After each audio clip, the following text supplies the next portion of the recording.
ప్రార్థన చేసుకుందాం.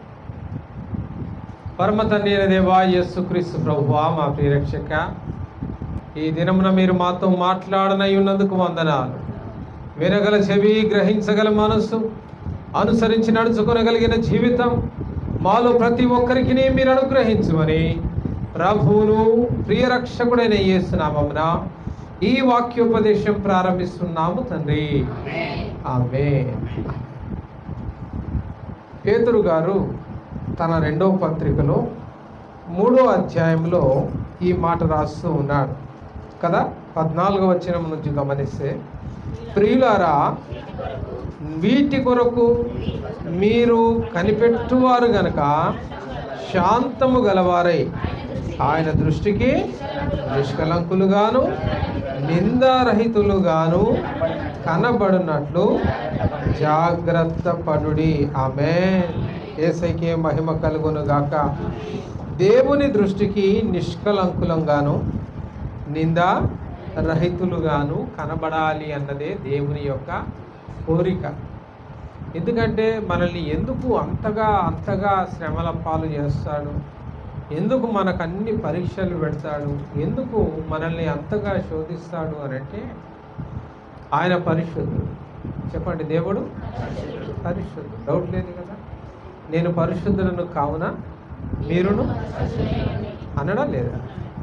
అంటే మనము ఆయన మహిమలోకి మార్చబడేటంత వరకు కూడా తోముతానే ఉండాలి మనల్ని కదా. ఏదైనా శోధించబడకుండా వెలగల దానిగా మారుట అసాధ్యం. ఒక వెండిని తీసుకోండి, వెండిని ఎట్లాట అగ్ని పరీక్షల ద్వారా కదండి, అవునా, 7 మారులు కడిగిన మూసలో కదా, మూసలో కడిగి 7 మారులు, ఒక్కసారి కాదు. వామో వాయు అనుకుంటే అది వెండి కాదు, వెలగల పాత్ర కాదు.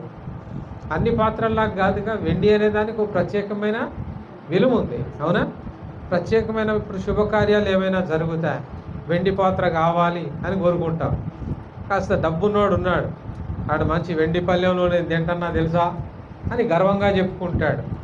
కాస్త డబ్బున్న వాళ్ళు ఇంట్లో కొన్ని వెండి పాత్రలు, అమూల్యమైన వస్తువులు ఉండాలి అని, అవునా. ఆడపిల్ల పుడుతుంది, కొద్దిగా పెద్ద కాగానే కాళ్ళకు మంచి గజ్జలు వేయాల, స్టీల్ వేయొచ్చుగా.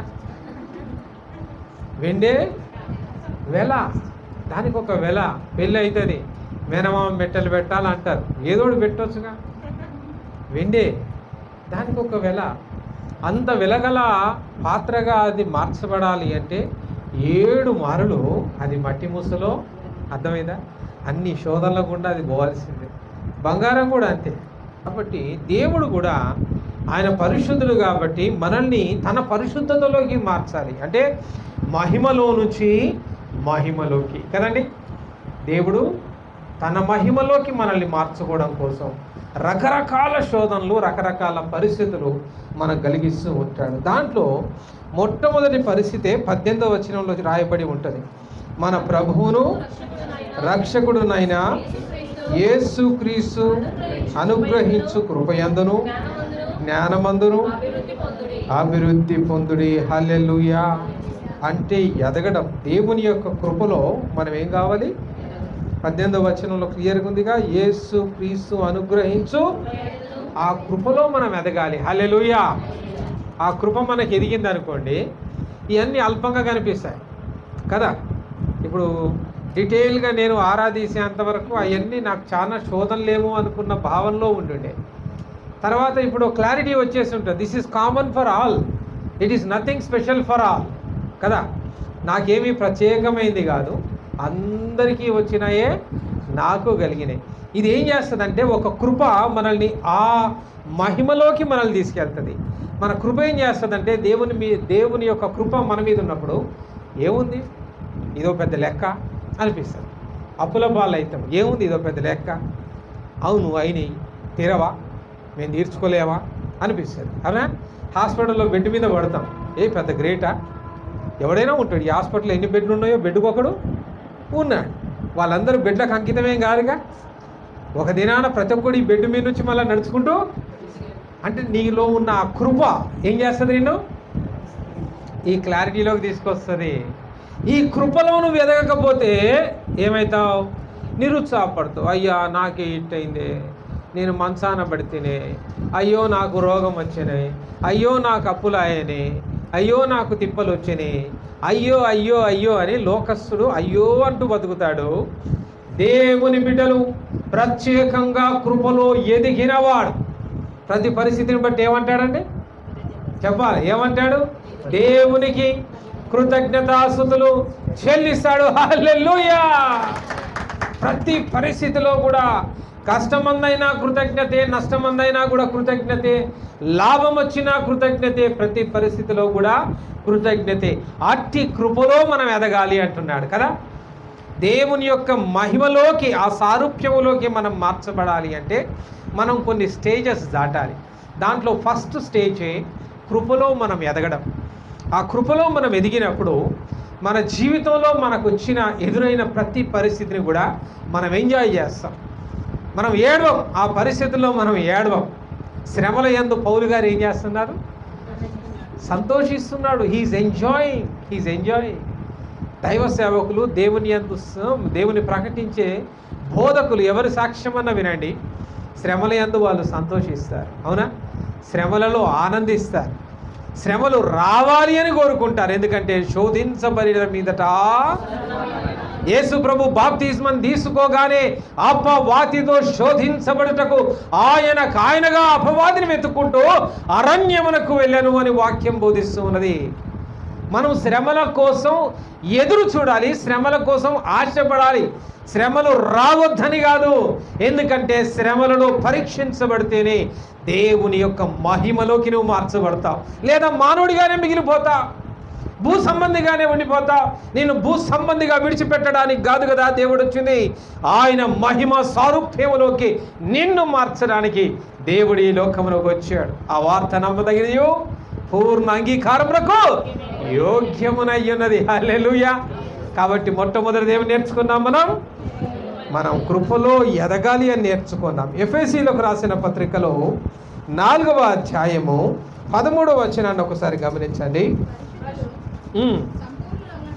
పరిశుద్ధతలో సంపూర్ణులగునట్లు క్రీస్తు శరీరము క్షేమాభివృద్ధి చెందుటకు పరిచర్య ధర్మము జరుగుటకును ఆయన కొందరిని అపోస్తలుగాను, కొందరిని ప్రవక్తలను గాను, కొందరిని సువార్థికులుగాను, కొందరిని కాపరులుగాను, కొందరిని ఉపదేశకులుగాను నియమించెను. హల్లెలూయా!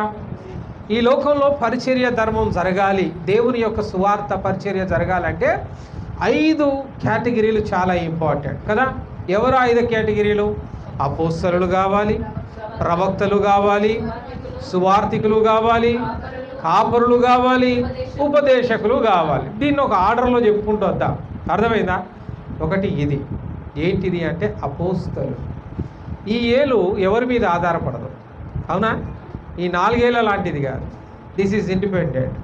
అపోస్తలుల పరిచర్య, మా నాన్నగారి పరిచర్య, మాకు అదే నేర్పించాడు. నాన్న, మీరు సంఘం మీద ఆధారపడకూడదు.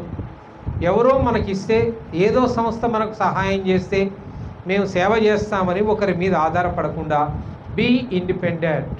అంటే నీ ఉద్యోగం నువ్వు చేసుకో, నీ వ్యాపారం నువ్వు చేసుకో, నీ జీవనోపాధి నువ్వు చూసుకో. ఎవరి మీద ఆధారపడకుండా దేవుని మీద మాత్రమే ఆధారపడి పరిచర్య చేసే పరిచర్యను అపోస్తలిక పరిచర్య. పౌలు గారు దానికి సాదృశ్యం. ఆయన తన డేరాలు గుట్టుకొనొచ్చు, ఏ ఊరు పోతే ఆ ఊరిలో కదా. ఆయన తన సంపాదన సంపాదించుకొనొచ్చు, ఎవరి మీద కూడా ఆధారపడకుండా. అవునా? ఎవరింట్లో ఉన్నాడో వాళ్ళ కిరాయి కట్టాడండి ఆయన. ఉత్తగుండలే ఆ ఇంట్లో ఉండి వాళ్ళ కిరాయి కట్టాడు. భోజనం పెడితే భోజనానికి సొమ్ము ఇచ్చాడు. ఉత్తగా భుజించలే, ఉంటగా స్టే చేయలే. ఎందుకంటే ఆయన పోతే ఒక 2-3 నెలలు అటు ఉండేటోడు ఒక ప్రాంతంలో, కొన్ని చోట్ల ఒక 6 నెలలు ఉండేటోడు. ఒక్కడైతే 1.5 సంవత్సరం అక్కడే ఉన్నాడు. బైబిల్ ఎన్నో చరిత్రలు సాక్ష్యం ఇస్తూ ఉన్నది.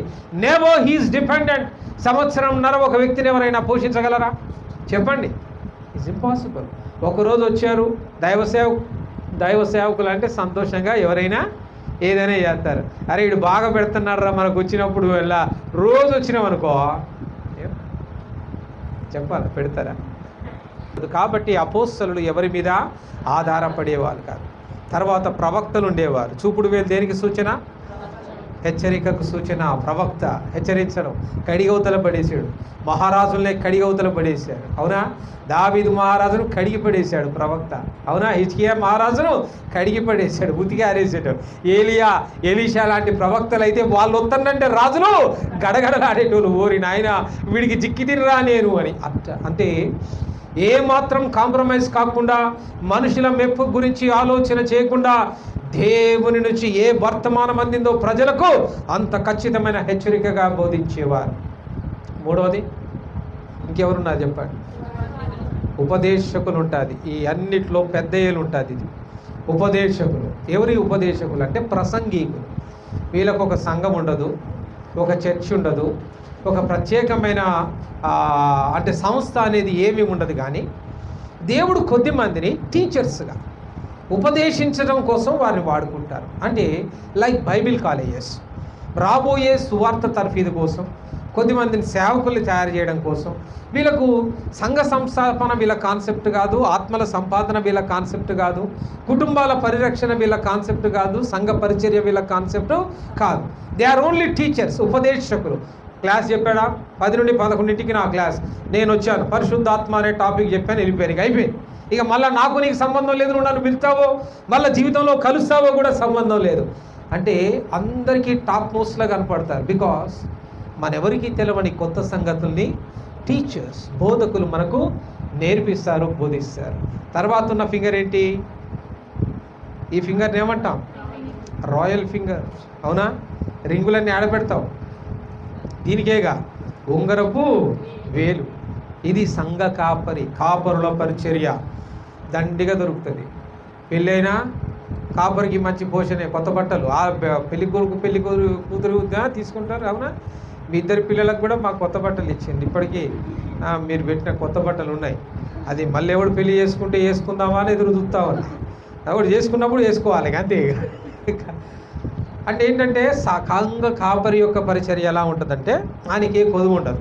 విందులు ఉంటాయి, వినోదాలు ఉంటాయి, బర్త్డే పార్టీలు, మ్యారేజ్ డే పార్టీలు, గృహప్రవేశాలు కదండి, సంఘ కార్యక్రమాలు. సంఘంలో మంచిగా కుటుంబంలో ఏ శుభకార్యమైనా కూడా సంఘ కాపరికి ఒక ప్రత్యేకమైన పిలుపు, ప్రత్యేకమైన ఏర్పాటు, ప్రత్యేకమైన హోదా. అంటే ఉంగరం ధరించే హోదాలో ఉంచుతారు ఆయనని. ఏ కొరత రాకుండా ఆయనను సమృద్ధిగా చూసుకుంటారు. అయితే ఇది సంఘ పరిచర్య. దీంట్లో కూడా ఆత్మల సంపాదన ఏముండదు. సంఘ కాపరి ఆత్మల సంపాదన కాదు ఆయన చేసేది. ఏం చేయాలా? క్రైస్తవుల కుటుంబాలలో ఏవైతే ఇలాంటి గొప్ప కార్యాలు, శుభకార్యాలు ఉంటాయో వాళ్ళు వస్తారు, శుభకార్యాలు చేస్తారు, అంతవరకే. ఇది కాపరుల పరిచర్య. అంటే ఒక సంఘంలో చెందిన వాళ్ళు ఎవరు కూడా తొట్టిల్లిపోకుండా నిత్యం వారిని కాపాడే పరిచర్య. తర్వాత ఇంకొకరు ఉన్నారు. ఇన్ఫ్యాక్ట్ చూడడానికి అందరిట్లో చిన్నోడిగా కనపడతాడు.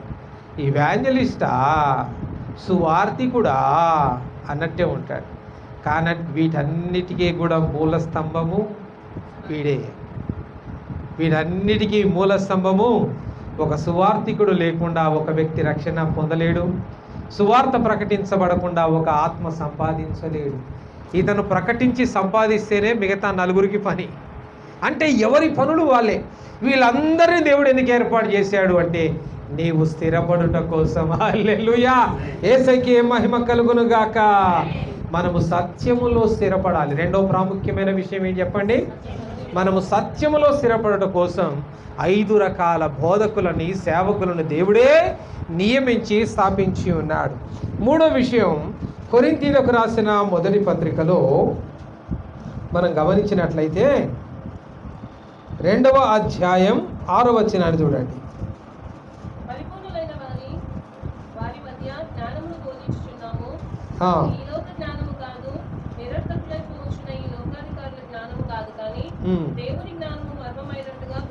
హల్లెలూయా. 3వ ప్రాముఖ్యమైన దశ జ్ఞానము చే నడిపించబడడం. ఏ జ్ఞానం కావాలి? ఏ లోక జ్ఞానము కాదు, కానీ ఏ జ్ఞానం కావాలి? దైవ జ్ఞానం కావాలి. అంటే ఎడికి పోవాలి? ఇంగ్లీష్ రావాలంటే ఇంగ్లీష్ టీచర్నే పట్టాలి. మ్యాథ్స్ కావాలంటే మ్యాథ్స్ టీచర్నే పట్టాలి. దైవ జ్ఞానం కావాలంటే ఎవరిని పట్టాలి? దేవుణ్ణే పట్టాలి. దైవ గ్రంథమైన బైబిల్నే చేత పట్టాలి. అనుదినము దానిని ధ్యానించాలి. దేవుని జ్ఞానము చే మనము నడిపించబడాలి. దేవుని జ్ఞానం మనల్ని నడిపిస్తుంది. నీ వాక్యము నా పాదములకు నా త్రోవకు ఆమేన్, అది నడిపిస్తుంది. దేవుని జ్ఞానము మనల్ని తొట్టిల్లనియదు. ఈ లోక జ్ఞానం ఏంటంటే అవునో కాదో, చెయ్యొచ్చో లేదో, కరెక్టో కాదో, ఇన్ని సందేహాలు మనసులో కలిగిస్తుంది కదండి. కానీ దైవ జ్ఞానం ఏం చేస్తుంది? నేను ఖచ్చితమైన విధానం వైపు నడిపిస్తుంది. అందుకే దేవుని జ్ఞానము చే మనము నడిపించబడాలి. గురి యొద్దకే, అవునా, ఉందా వాక్యంలో? దేవుని జ్ఞానం ఎట్లా టార్గెట్ మిస్ కావద్దు, గురి యొద్దకే నడిపిస్తుంది. లోక జ్ఞానం నీట్ ఎగ్జామ్ రాసేదాకా వాడికి అర్థం కాదు, రిజల్ట్ వచ్చేదాకా వాడు వస్తుందో రాదు. ఒక్కసారికి వచ్చిన వాళ్ళు అందరూ లేరు, అందరికీ ఒకటేసారికి రాదండో. నీటు 2 సార్లు రాసిన వాళ్ళు ఉన్నారు, 3 సార్లు రాసిన వాళ్ళు ఉన్నారు, 4 సార్లు రాసిన వాళ్ళు ఉన్నారు.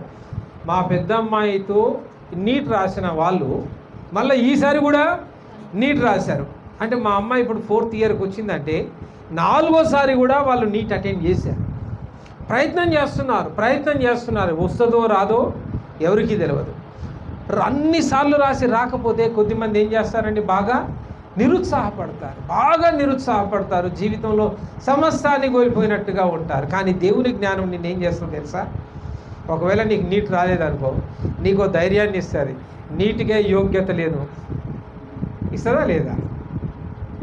నీటు నా యోగ్యతను పరీక్షించేది ఏంది? నీటికే నా యోగ్యత లేదు. దేవుడు నీటి కంటే ఏదో ఒక ఉత్తమమైన పని కోసం నన్ను పిలుచుకున్నాడు. హల్లెలూయా. నైటింగల్ అనేట ఆమె డాక్టర్ అవ్వాలని బాగా ప్రయాసపడిందట. డాక్టర్ అవ్వాలని ఆమె చిరకాల కోరిక, ఆమె మెడిసిన్ చేయాలి, డాక్టర్ అవ్వాలి. అయితే ఎన్నిసార్లు మెడిసిన్ ఎంట్రన్స్కి పోతున్నా ఆమె మెడిసిన్ ఎంట్రన్స్ పాస్ కావట్లేదు. ఎన్ని ప్రయత్నాలు చేసినా మెడిసిన్ కొట్టలేకపోయింది. ఇక 4వసారి చూసి వాళ్ళ నాయన అన్నాడు, నీ తోటోళ్ళంతా ఇప్పటికి డిగ్రీలు అయిపోయి అయ్యో ఉద్యోగాలు జాయిన్ అయ్యారు, నువ్వు నీ డాక్టర్ కింద. ఆ డాక్టర్ కాకపోతే దాని పక్కనే నర్సింగ్ పోస్ట్ ఉంటుంది, ఆ పరీక్షన జాయిన్ గా దదన్న జాయిన్. ఇక అటో ఇటో అయిష్టంగానే ఆమె నర్సు జాయిన్ అయ్యింది. నర్సుగా కాగానే ఆ రోజుల్లో నర్సుల కొరత ఎంత ఉందంటే, యుద్ధంలో సైనికులు చనిపోయినప్పుడే గాయపడితే వాళ్ళకు వైద్యం చేయడానికి డాక్టర్లు ఉండేవాళ్ళు కానీ నర్సులు ఉండేటోళ్ళు కాదు. ఎందుకంటే ఆడవాళ్ళు సైన్యంలో బార్డర్లో పోయి వీళ్ళతో సమానంగా ఎవరుంటారు? నర్స్ అంటే ఓపిక్గా ఆడవాళ్ళే చేయగలరు. అప్పుడు ఆర్మీలో మేల్ నర్సులు మాత్రమే ఉండేవాళ్ళు, ఫిమేల్ నర్సులు లేరు. మొట్టమొదటిసారి ప్రపంచ చరిత్రను తిరగరాసింది నైటింగేల్ అనే యువతి. ఆమె నర్సింగ్ కంప్లీట్ కావడమే ఆమె అనుకున్నది. ఎక్కడ కొరత ఉన్నదో వారి మధ్యలోకి నేను వెళ్ళాలి. ఎక్కడ కొరత ఉందండి అంటే ఆర్మీలో కొరత ఉంది, ఆడవాళ్ళు వచ్చి పని చేయట్లేదు. నీకు ధైర్యం ఉందా? ఆర్మీలో పని చేయాలి నర్సుగా అంటే నువ్వు తుపాకీ నేర్చుకోవాలి. I'm ready. ఫైరింగ్ నేర్చుకుంది, యుద్ధం నేర్చుకుంది, తుపాకీ పట్టడం నేర్చుకుంది, ఒక మెడలో స్టెత్ వేసుకున్నది, ఒక చేతిలో మరి తుపాకీ పట్టుకుంది, మరో చేతిలో మెడికల్ ఫస్ట్ ఎయిడ్ కిట్, ఇంజెక్షన్లు, కావాల్సినవి అన్ని బ్యాండేజీలు సామాగ్రి పట్టుకున్నది. సైనికులతో పాటు ఆమె యుద్ధ రంగంలో నిలబడ్డది. యుద్ధం అయిపోగానే సాయంత్రం సంధ్య వేళ డాక్టర్లమ్మా వీడికి ఇన్ని కుట్లే, 7 కుట్లే, ఇగో వీడికి ఇంజక్షన్ అయ్యి, వీడికి ఆ సలైన్ పెట్టు, వీడిని ఆపరేషన్కి రెడీ చేయంటే టకా టకా టకా టకా అన్ని రెడీ చేసేది. ఎప్పుడైతే ఇక్కడ నర్సుల ఆవశ్యకత ఎక్కువగా ఉన్నదని ఆమె తెలుసుకున్నదో, ఇక్కడికి నర్సులుగా రావడానికి ఎవరైనా ఆహ్వానం పలుకుతున్నాము రండి అంటే, నర్సింగ్ ట్రైనింగ్ చేసిన వాళ్ళు ఎవ్వరు కూడా ఆర్మీలో నర్సులుగా రావడానికి ఇష్టపడలేదు. యుద్ధ రంగంలోన అంతమంది మొగోళ్ళ మధ్యలో మేము ఎట్లుండాలి అని చాలామంది గునిగారు, సనిగారు. అయితే ఇట్టుందా బిడ్డ, వీళ్ళ కోసం ఖచ్చితంగా నేను ఒక ప్రణాళిక సిద్ధపరచాలి అని ఆ ఊర్లో ఎంతమంది అయితే ఆడవాళ్ళు ఉన్నారు, చదువు వచ్చిన వాళ్ళు, చదువు రాని వాళ్ళు, ఏ సంబంధం లేకుండా అందరినీ ఆమె జమ చేసి ఏ రీతిగా కట్టుకట్టాలో ట్రైనింగ్ ఇచ్చింది, ఏ రీతిగా ఇంజెక్షన్ ఇవ్వాలో ట్రైనింగ్ ఇచ్చింది, ఏ రీతిగా గ్లూకోజ్ పెట్టాలో ట్రైనింగ్ ఇచ్చింది. ఆమె యొక్క శ్రద్ధను, ఆమె యొక్క ఆసక్తిని చూసి ఆ ప్రాంతంలో ఉన్న ఆర్మీ మేజర్ అక్కడ ఒక నర్సింగ్ ఇన్స్టిట్యూషన్ ప్రారంభించి, అమ్మా వీళ్ళకు నర్సింగ్ ట్రైనింగ్ ఇక్కడ నుంచి ఏ బార్డర్లో ఏ ఊర్లు ఉన్నాయో అక్కడ నర్సింగ్ ఇన్స్టిట్యూషన్ మన మిలిటరీ వాళ్ళు స్టార్ట్ చేస్తూ ఉన్నారు, ఈ బాధ్యత మీకు అప్పచెప్తూ ఉన్నారని ఆమెను ఉన్నతమైన స్థితిలోకి తీసుకొని వచ్చింది. హల్లెలూయా. కాబట్టి ఈరోజు ఎక్కడ నర్సింగ్ కాలేజ్ ఉన్నా నైటింగేల్ కాలేజ్ అన్ని కనపడుతుంది. Who is that nightingale? ప్రతి నర్సింగ్ కోర్సులో మొట్టమొదటి రోజు చెప్పే సాక్ష్యం ఈ నైటింగేల్ యొక్క జీవిత చరిత్రే. అది చెప్పకుండా అసలు నర్సింగ్ కోర్సులోకే వాళ్ళు పోరు. ఆమె త్యాగం, రాత్రిపూట లాంతరు పట్టుకొని ఆమె ఒక్కొక్క వ్యక్తిని, ఆడవాళ్ళని తీసుకొచ్చి ట్రైనింగ్ ఇచ్చి, మళ్ళీ ట్రైనింగ్ అయిపోయిన తర్వాత మళ్ళీ పని డిస్టర్బ్గా ఉందిగా, పగల ఆడవాళ్ళు పనులకు పోయేటోళ్ళు, అలసిపోయి వచ్చిన తర్వాత వంట చేసి మీ ఆయనకు పెట్టి మీ పిల్లలకు పెట్టి అందరిని బజుకోబెట్టినాక రాత్రి లాంతరు పట్టుకొని, అమ్మా నేను వస్తా మీ గూడెంలోనే చేస్తా అని ఒక్కొక్క ఆడవాళ్ళని వాళ్ళ ఇళ్లలో దిగబెట్టి ఆర్మీ ఆఫీసర్తో పాటు కలిసి మళ్ళీ ఈమె ఆర్మీ క్యాంపస్కి వచ్చేది. ఎంత డెడికేషన్ చూడండి, ఎంత త్యాగం చూడండి క్రీస్తునందు ప్రియులారా. ఆ రీతిగా ఒక గురి అనేది ఈ లోకంలో మనం పెట్టుకున్నప్పుడు ఆ గురి యొద్దకే దేవుడు మనల్ని నడిపిస్తాడు. అందుకే మన గురి ఎక్కడ చెప్పండి? భూ సంబంధమైన వాటి మీదనా? మన గురి పరలోకమే. కాబట్టి అటువైపే చూడాలి. భూ సంబంధమైన అనేక కరువులు, కాటకాలు, కష్టాలు మనల్ని వచ్చి కృంగదీయ చూస్తాయి. ఇదేనా మీ దేవుడు చేసింది? యేసు ప్రభు గొప్ప దేవుడు అంటారు కదా, గిదా? ఎగతాళి చేస్తారు, నవ్వుతారు, రకరకాలుగా మాట్లాడతారు. అలాంటప్పుడు నీ యొక్క గురి సైడ్కు పోదు. ఎందుకు? నీ గురి ఎడబెట్టావు. ఎక్కడ పెట్టావు? ఈడబెట్టలే. ఈడబెడితే ఏమైంది? డైవర్షన్స్ మారుతాయి. ఆడబెట్టావు కాబట్టి గురి యొద్దకే పరిగెడతాం. హల్లెలూయా. కాబట్టి మూడో విషయం ఏమని నేర్చుకున్నాం? జ్ఞానము చే నడిపించబడడం, దైవ జ్ఞానము చేత నడిపించబడడం. నాలుగో విషయం, ఇదే కొరింథీయులకు రాసిన మొదటి పత్రికలో 13వ అధ్యాయానికి వెళ్ళి 11వ వచనాన్ని చూడండి. అక్కడ పిల్లవాడనై ఉన్నప్పుడు పిల్లవాని వలె మాట్లాడితిని, పిల్లవాని వలె తలచిని, యోచించి తిని, ఇప్పుడు పెద్దవాడనై పిల్లవాని చేష్టలు మానివేసి తిని. మనం వయసు మారుతూ ఉన్న కొద్దీ మన ఆలోచనలు మారాలి, మనలో పరిపక్వత రావాలి కదా.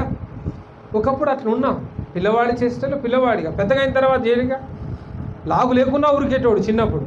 ఓ 10 ఏళ్ళు వచ్చిన తర్వాత సిగ్గు ఎగ్గు అనేది ఒకటి అర్థమవుతుంది ఆడికి. అవసరమైతే వాళ్ళ అమ్మ స్నానం చేయిస్తున్నా కానీ వద్దు మమ్మీ నేనే చేసుకుంటాను, వాడు డోర్ కూడా వేసుకుంటాడు. దాన్ని వస్తుంది, మార్పు వస్తుంది. అది సహజమైనది, అది రావాలి కూడా. అది రాకపోతే వీడు బుర్ర దొబ్బింది, చిప్పేదో ఖరాబ్ ఉన్నది, వీడు మరి మెంటల్లీ డిస్టర్బ్డ్ క్యాండిడేటా అని మనకు అర్థమవుతుంది. కానీ ఈ మార్పు అనేది ఎంత సహజమో దేవుని యొక్క భక్తి యందు, విశ్వాసమందు మనలో కూడా మార్పు రావాలి. ప్రారంభ దశలో విశ్వాసంలో అంత బలంగా నాటబడం, పాలనే వాక్యము ద్వారా పోషించబడతాం. దాంతో ఎంత బలం ఉంటుందో గంతే. తర్వాత కఠినమైన మాటల ద్వారా మన జీవితాన్ని సరి చేసుకుంటాం. హెచ్చరిక మాటలు, ఉపదేశించబడే మాటలు, రకరకాల వాక్య బోధనలు, పాత నిబంధన, కొత్త నిబంధన, జ్ఞాన గ్రంథాలు, కావ్య గ్రంథాలు, బైబిల్ ఆదికాండం మొదలుకొని ప్రకటన గ్రంథం వరకు ఎక్కడ ఏ రెఫరెన్స్లో నుంచైనా దేవుడు నాతో మాట్లాడుతున్నాడన్న భావనలో మన జీవితాన్ని మనం సరి చేసుకుంటాం. కాబట్టి 4వ దశ పాపము నుండి కాపాడుకొనుట కదండి. పాపము నుంచి కాపాడుకోవడం కోసం మన వయసుకు తగ్గట్టుగా, విశ్వాసానికి తగ్గట్టుగా, అనుభవానికి తగ్గట్టుగా బాల్య చేష్టలు మాని పరిపక్వతలోకి రావాలి. ఇది పాపంలో నుంచి కాపాడుకోవడం. కొన్నిసార్లు రక్షణ పొంది 20 ఏళ్ళు అయినా కూడా అయ్యగారు ఏదైనా వాక్యం చెప్తా ఉంటే మనసు నొచ్చుకుంటారు. నా గురించే మొత్తం చెప్పాడని అలిగేసి వెళ్ళిపోతారు. అయ్యగారికి దూరం అయిపోతారు. దేవునికి దూరం అయిపోతే, దైవ సేవకునికి దూరం అయిపోతే ఎవరికి నష్టం అండి? సేవకుడికి నష్టమా? దేవునికి నష్టమా? కొమ్మ చెట్టుతో కలిసి లేకపోతే ఎవరు వాడిపోతారో? చెట్టు వాడిపోతా, కొమ్మ వాడిపోతా, తీగే వాడిపోద్ది. ద్రాక్షవల్లిని నేను, ద్రాక్ష తీగలు అన్నాడా యేసు ప్రభు? అవునా? దూరమైన వాడే వాడిపోతాడు. భక్తి ఉండదు, ఆసక్తి ఉండదు. అందుకే ఇక్కడ ఏం నేర్చుకుంటున్నాం మనం? పాపము నుంచి మనల్ని మనం కాపాడుకోవడం కోసం ఈ బాల్య చేష్టలు, ఇక పాపాలు తాపాలు ఎవరు చేష్టలు? బాల్య చేష్టలు కాదా? అలకలు ఎవరు చేష్టలు? అయ్యగారి మీద అలిగిండు, చర్చి మీద అలిగిండు, ఎవరు చేష్టలు? ఈ బాల్య చేష్టలు కాదా? ఇవి మానివేయాలి అని పౌలు గారు సెలవిస్తూ ఉన్నారు. చివరిగా 5వ వాక్యాన్ని చెప్పి నేను ముగిస్తాను. ఎఫెసీలకు పౌలు గారు రాసిన పత్రికలో, నాకు వచ్చిన శ్రమలను చూసి మీరు అధైర్యపడవద్దని వేడుకొనుచున్నాను. హల్లెలూయా. యేసేకే మహిమ కలుగును గాక. మనకు వచ్చే శ్రమలు ఎలాంటి అట? మహిమకరములు. హల్లెలూయా. క్రీస్తును మహిమపరచడం కోసమే మనకు శ్రమలు వస్తాయి. అందుకే వాక్య ప్రారంభంలోనే ఆయన మహిమలో నుంచి మనల్ని తన మహిమలోనికి మార్చడం కోసం ఈ 5 దశలు మన జీవితంలో, ఆత్మీయ విశ్వాస జీవితంలో అభివృద్ధిలోకి రావాలి. దేవుడు పరిశుద్ధుడుగా ఉన్నాడు, మనల్ని ఆయన పరిశుద్ధతలోకి మారుస్తూ ఉన్నాడు. మహిమ ప్రపంచంలో నుంచి మనం పంపబడ్డాం ఈ లోకంలోకి కదండి. భూ ప్రపంచంలోకి ఎక్కడి నుంచి పంపబడ్డాం? మహిమాలోకంలో నుంచి పంపబడ్డాం. తిరిగి మళ్ళీ మనం ఎక్కడికి వెళ్ళాలి? మహిమ ప్రపంచంలోకి, మహిమాలోకంలోకి వెళ్ళాలి. దైవలోకం మహిమతో నిండిన లోకం. అట్టి మహిమలోకి మనం మార్చబడడం కోసం అనేక శ్రమల గుండా మనల్ని ఆయన పరీక్షించి తన సారూప్యములోకి ఆయన చేర్చుకుంటాడు. కాబట్టి మన జీవితంలో ఎదురయ్యే శ్రమలకు, కష్టాలకు, కరువులకు, ఇబ్బందులకు, బాధలకు, వ్యాధులకు ఎప్పుడు కూడా మీరు నిరుత్సాహపడకండి. శ్రమలు వచ్చిన దాన్ని బట్టి సంతోషించండి.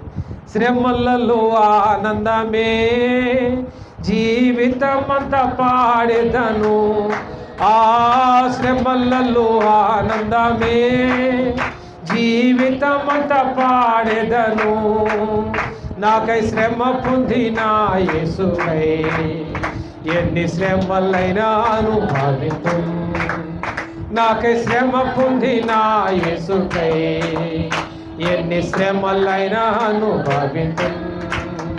పరిశుద్ధుడా పరిశుద్ధుడా పరిశుద్ధుడా యేసు, పరిశుద్ధత పరిశుద్ధత పరిశుద్ధత ఇమ్ము నాకు, పరలోక దేవునన్ను ఎన్నుకొన్నావు, పరిశుద్ధ దేవునన్ను ప్రత్యేకించావు, పరలోక దేవునన్ను ఎన్నుకొన్నావు, పరిశుద్ధ దేవునన్ను ప్రత్యేకించావు, పరలోకం చేరు వరకు పరిశుద్ధముగనుందును, పరలోకం చేరు వరకు పరిశుద్ధముగనుందును.